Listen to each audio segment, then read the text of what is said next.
सनातन, जिसका ना आदि है ना अंत है।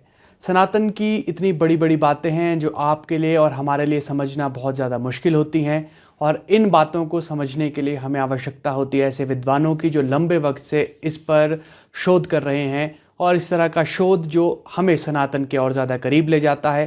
प्रयागराज में महाकुंभ चल रहा है, और महाकुंभ से जुड़ी हुई चीज़ें आपको सोशल मीडिया पर रील के ज़रिए या किसी कहानी के ज़रिए देखने के लिए मिल रही होगी, लेकिन महाकुंभ वास्तव में IITN बाबा और मोनालिसा तक ही सीमित नहीं है।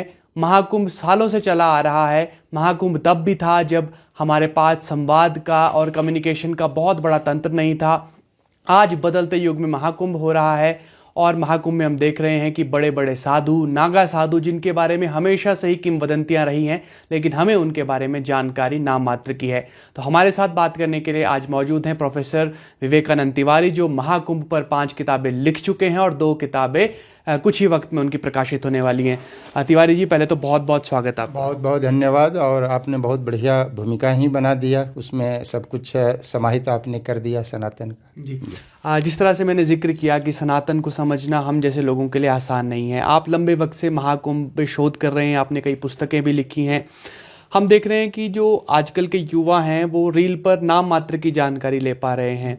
महाकुंभ बहुत बड़ा है और तब से चला आ रहा है जब से जो हमारे पास कम्युनिकेशन के जो साधन थे वो भी नहीं थे। आज यहाँ पर दावा किया जा रहा है कि 45 करोड़ लोग यहाँ पर आएंगे, लेकिन करोड़ों लोग तो पहले भी महाकुंभ में आते रहे जब कोई न्योता महाकुंभ में आने का नहीं मिलता था। तो हम आपसे ये समझना चाहेंगे आसान भाषा में, ये महाकुंभ क्या है। अब क्योंकि कहा जा रहा है कि 144 साल बाद इस तरह के जो ग्रह नक्षत्र हैं वो बने हुए हैं, ये कैसे तय होते हैं, कैसे तय होगा कि स्थान कहाँ है, और अगर हम आसान भाषा में समझें कि महाकुंभ है क्या और इसकी महिमा क्या है। तिवारी जी, बहुत बढ़िया आपने प्रश्न किया, और इस तरह के प्रश्न बहुत कम जो है सुनने और देखने को मिलता है। कि कुंभ का जो आयोजन का जो आधार है वो प्रकृति स्वयं निर्धारित करती है। उसके काल और स्थान का निर्धारण प्रकृति करती है। इसमें मानवीय हस्तक्षेप का कोई जो है जगह ही नहीं बनता है।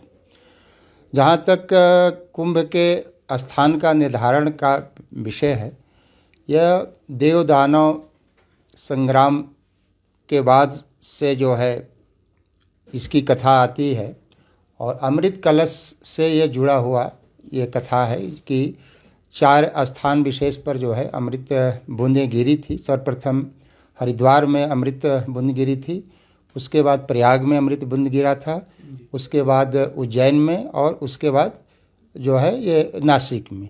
तो जिस ग्रह नक्षत्र और खगोलीय क्रम में यह गिरा था स्थान विशेष पर, उसी क्रम में जब वो ग्रह नक्षत्र जब वो बनते हैं तब इन स्थानों का निर्धारण कुंभ के लिए होता है। विशेषकर इसमें बृहस्पति और सूर्य की जो है विशेष भूमिकाएं बनती है।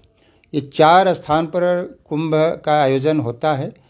गंगा यमुना सरस्वती के संगम पर प्रयाग में, गंगा के संगम पर हरिद्वार में, क्षिप्रा नदी के जो है तट पर उज्जैन में, और नासिक में जो है गोदावरी नदी के तट पर आयोजन होता है। प्रत्येक 12 वर्ष पर कुंभ का आयोजन होता है। 6 वर्ष पर जो है अर्ध कुंभ का आयोजन होता है। अर्ध कुंभ भी केवल हरिद्वार और प्रयाग में ही होता है, बाकी 2 स्थानों पर अर्ध कुंभ की परिकल्पना नहीं है। उसमें भी प्रयाग में ही अर्ध कुंभ के समय अखाड़े और साधु संत जो है उपस्थित होते हैं। जब अर्ध कुंभ की समय जो है हरिद्वार में होता है, उस समय उज्जैन में कुंभ का आयोजन होता है। इस कारण से साधु सन्यासी अखाड़े सभी जो है उज्जैन में उपस्थित होते हैं, हरिद्वार में उपस्थित नहीं हो पाते हैं। इस प्रकार से जो है केवल अर्ध कुंभ की जो परिकल्पना जो है फलीभूत जो है केवल प्रयाग में होती है। और 144 वर्षों में कुछ ऐसा योग बनता है, ग्रहीय योग बनता है, जिसे पूर्ण कुंभ कहा जाता है। तो अभी जो प्रयाग में जो चल रहा है वो 144 वर्षों के बाद ऐसा योग बना है। और तुलसीदास जी ने जो चौपाई में रचना की है, जो बताया है किस कारण से जो है रहेगा, तो जो है ये कुंभ और माघ का स्नान का महत्व और बढ़ जाएगा। तो ये जो अभी कुंभ लग रहा है, ये बड़ा सौभाग्य का विषय है कि जब से लगा तभी से पूरे 1 महीना माघ का महीना प्राप्त हो रहा है। तो इसलिए इस बार का जो प्रयाग का कुंभ है इसका विशेष महत्व है। जी। महाशिवरात्रि तक ये कुंभ चलने वाला है और दूर दूर से लोग स्नान करने के लिए जा रहे हैं। एक बात ये कही जाती है कि लोग यहाँ पर अपने पाप काटने के लिए जाते हैं। तो कुछ विचार के लोगों का ये भी कहना होता है कि पाप ऐसे क्या पाप किए लोगों ने, जो जिन्होंने पाप किए होते हैं वही महाकुंभ में जाते हैं, या फिर माता गंगा कैसे आपके पाप काट देगी। इस तरह की जो भ्रांतियाँ फैलाने की कोशिश है या फिर एक विवाद खड़ा करने की कोशिश यहाँ पर हमें नज़र आती है। क्या सचमुच कुंभ में स्नान करने से जो जीवन के पाप हैं वो कट जाते हैं? देखिए, सनातन के विरुद्ध वैश्विक स्तर पर षड्यंत्र आज से नहीं सदियों से चलते आ रहा। जैसा कि आपने भूमिका में बताया, जो सनातन है वो तीनों काल के लिए और सभी व्यक्ति के लिए और सभी क्षेत्र के लिए यह है, जो इसका अस्तित्व तीनों काल में है।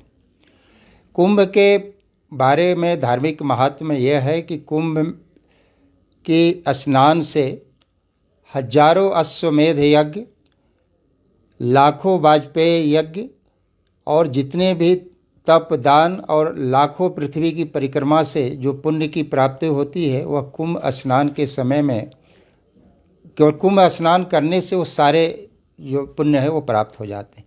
कुंभ स्नान के समय केवल व्यक्ति ही नहीं उपस्थित होता है, बल्कि सारे ग्रह, नक्षत्र, देवता, किन्नर, राक्षस, यक्ष और ब्रह्मांड के जितने भी ऋषि महर्षि हैं सभी कुंभ में उपस्थित होते हैं।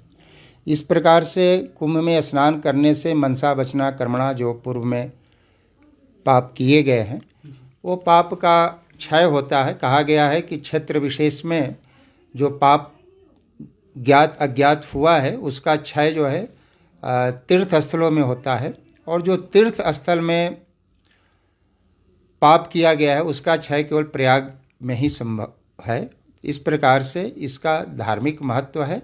दुष्प्रचार करने के बाद भी करोड़ों की संख्या वहाँ उपस्थित हो रही है, और यह आज से नहीं उपस्थित हो रही है। जैसा कि आपने कहा, आप 1915 के जो कुंभ हरिद्वार में लगा था उसमें महात्मा गांधी स्वयं गए थे, और अपनी आत्मकथा सत्य के प्रयोग में उन्होंने कहा कि उस समय 17 लाख की आबादी उपस्थित थी। आप समझिए कि उसमें संचार के साधन न के बराबर थे, यातायात के साधन न के बराबर थे, और 1915 में 17 लाख की आबादी कितनी बड़ी आबादी होगी। और उन्हें कैसे सूचना मिला कि गांव-गांव से जो है वो वहाँ से चले, सैकड़ों किलोमीटर पैदल चलकर चले। ये आम सनातनी के लिए भी गर्व का विषय होगा और मीडिया के लिए भी ये शोध का विषय होगा कि कैसे पूरे गांव-गांव में संचार के साधन न रहते हुए भी पूरे गांव-गांव में भारत वर्ष में सभी को कुंभ कब हो रहा है, कहाँ हो रहा है, इसकी जानकारी प्राप्त हो जाती थी। महाकुंभ जब भी आता है या फिर कोई भी बड़ा आयोजन होता है तो एक नागा साधुओं को लेकर चर्चा ज़रूर रहती है। हम भी बचपन से नागा साधुओं के बारे में अलग अलग तरीके की बातें सुनते आ रहे हैं। अगर नागा साधुओं के बारे में हम बात करना चाहें तो नागा साधु क्या होते हैं, कैसे लोग नागा साधु बन जाते हैं, इसे बनने की क्या प्रक्रिया है, और जब कुंभ खत्म हो जाता है, ये संपन्न हो जाता है, तो उसके बाद नागा साधु आकर जाते कहाँ, ये लोगों के मन में सवाल रहता है। नागा साधु अपना पिंड दान कर कर अपने आत्मिक उन्नति के लिए, धर्म की उन्नति के लिए और सनातन के रक्षार्थ जो है वो कार्य में लगे रहते हैं। इन्हें अखाड़ों का या सनातन का सैनिक के रूप में भी इन्हें जो है माना जा सकता है, और ये अपने योग बल से, अपने कठिन साधना से इतने ज़्यादा जो है वो शरीर इनका हुष्ट-पुष्ट हो जाता है। गुरिल्ला युद्ध में भी ये माहिर होते हैं। और संचार, बहुत से ऐसे नागा हैं जिन्हें संचार के कोई भी साधन उपस्थित नहीं है, फिर भी उन्हें कुंभ कब है इसका ईश्वरीय प्रेरणा से उन्हें जो है ये प्राप्त, ईश्वरीय प्रेरणा से उन्हें यह मालूम हो जाता है कि कहाँ और किस स्थान पर कुंभ का आयोजन है, और वो कुंभ में आता है। नागा बनने की भी एक प्रक्रिया है, और 10 से 12 साल लग जाते हैं वहाँ तक पहुँचने में। कई उसके चरण हैं, है ना। कई चरणों के बाद जो है नागा का जो है उन्हें उपाधि मिलती है। नागा में भी वस्त्रधारी भी होते हैं और दिगंबर भी होते हैं। दिगंबर का मतलब, दिगंबर मतलब आकाश, आकाश को ही अपना वो वस्त्र मानते हैं, मतलब वो पूरे जो है वो नग्न रहते हैं। और नागा जब कुंभ की समाप्ति होती है तो वो अपने अपने जो है साधना स्थल पर विशेषकर हिमाचल प्रदेश, बिहार, झारखंड, राजस्थान और मध्य प्रदेश के जो आसपास में, जो नर्मदा के आसपास में, ये पुनः वहाँ चले जाते हैं और अपनी साधना में वो लगे रहते हैं। नागा साधुओं का योगदान सनातन के रक्षार्थ ही नहीं है, बल्कि भारतीय स्वाधीनता आंदोलन और मुगलों से भी इन्होंने कई अवसरों पर लोहा लिया और उन्हें पराजित किया। इलाहाबाद में ही कुंभ के ही समय में अहमद शाह बंगस ने पूरे प्रयाग को घेर लिया था। उस समय जो है हजारों नागाओं ने युद्ध किया, और न केवल युद्ध किया बल्कि उसे वहाँ से स्थान छोड़ने के लिए विवश किया। काशी विश्वनाथ मंदिर को तोड़ने के समय औरंगजेब के सेनापति के खिलाफ जो है उन्होंने युद्ध किया और उसे वहाँ से भागने पर मजबूर किया। बक्सर के युद्ध में भी आप देखेंगे कि अंग्रेज़ों के खिलाफ जो है जो त्रिगुट बना था, उसमें जो है नागाओं ने जो है युद्ध किया। यही नहीं, झांसी की रानी 1857 की जो क्रांति में जो उन्होंने युद्ध किया ग्वालियर के खिलाफ, उसमें हजारों नागाओं ने जो है ग्वालियर के युद्ध में लक्ष्मीबाई के पक्ष में युद्ध किया और 745 नागाओं की शहादत जो है हुई। इस प्रकार नागा जो है सनातन धर्म, मठ, मंदिर, तीर्थयात्रियों की रक्षा करते हैं और आवश्यकता पड़ने पर देश के लिए भी अपनी आहुति आगे बढ़ चढ़ कर देते हैं। जी तिवारी जी, इसी तरह हम अखाड़ों के बारे में भी चर्चा सुनते हैं। अलग अलग अखाड़ों के नाम आते हैं।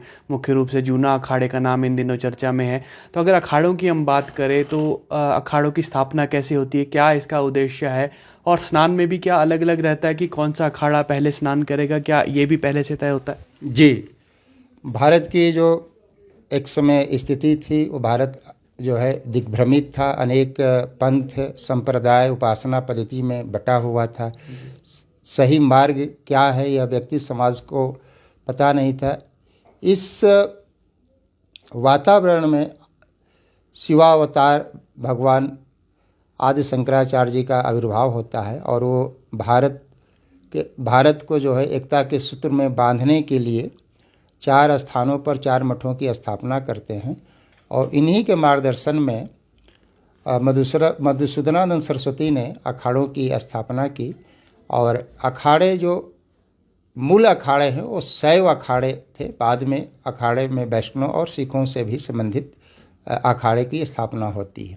शैव अखाड़े जिसे 7 हैं और ये सन्यासी अखाड़ा भी कहा जाता है, और 3 जो है वैष्णव के अखाड़े हैं और 3 जो है सिख धर्म से जो है संबंधित अखाड़े हैं, जिसमें बड़ा उदासीन, छोटा उदासीन और निर्मल अखाड़े। 2 अखाड़ों के स्थापना जो है गुरु नानक देव के प्रथम पुरुष श्रीचंद जी करते हैं और ये सिख धर्म से संबंधित हैं और गुरु नानक गुरुवाणी के चीज़ों को मानते हुए समाज में समरसता और धर्म का प्रचार प्रसार करते हैं।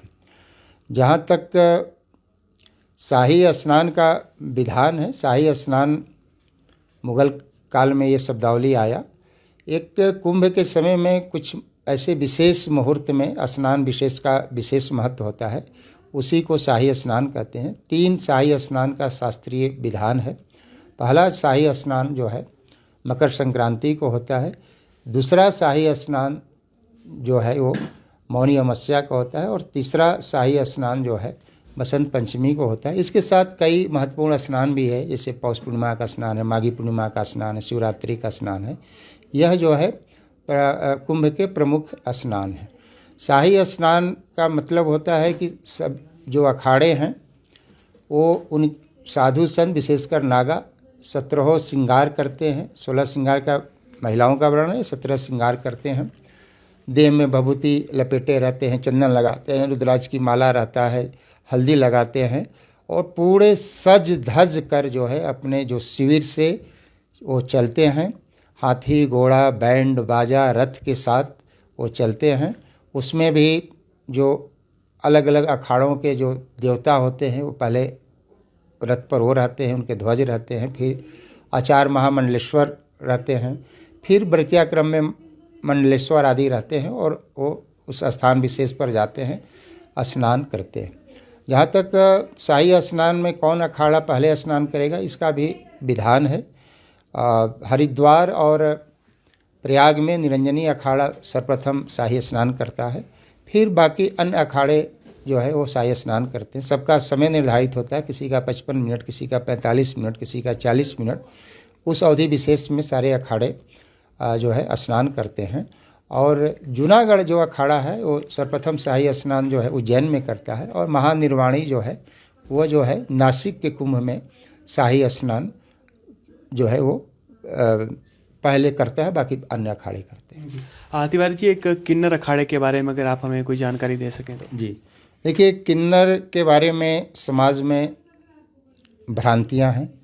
आज के जो किन्नर हैं वो किन्नर जो शास्त्रों में वर्णित है, जिसकी वंदना तुलसी बाबा ने किया है, वो देवताओं का एक प्रकार होता था, और वो जो है शक्ति का प्रतीक होते थे देवता, जिनका शरीर का बनावट आगे ऊपर का मनुष्य का और कमर के नीचे का सिंह की तरह होता था। उसमें किन्नर और किन्नरी दोनों होते थे, और वो देवता का स्वरूप है। जो वर्तमान जो किन्नर हैं वो किन्नर नहीं है जिनका वेद पुराण उपनिषद और रामचरितमानस में वर्णित किया गया है।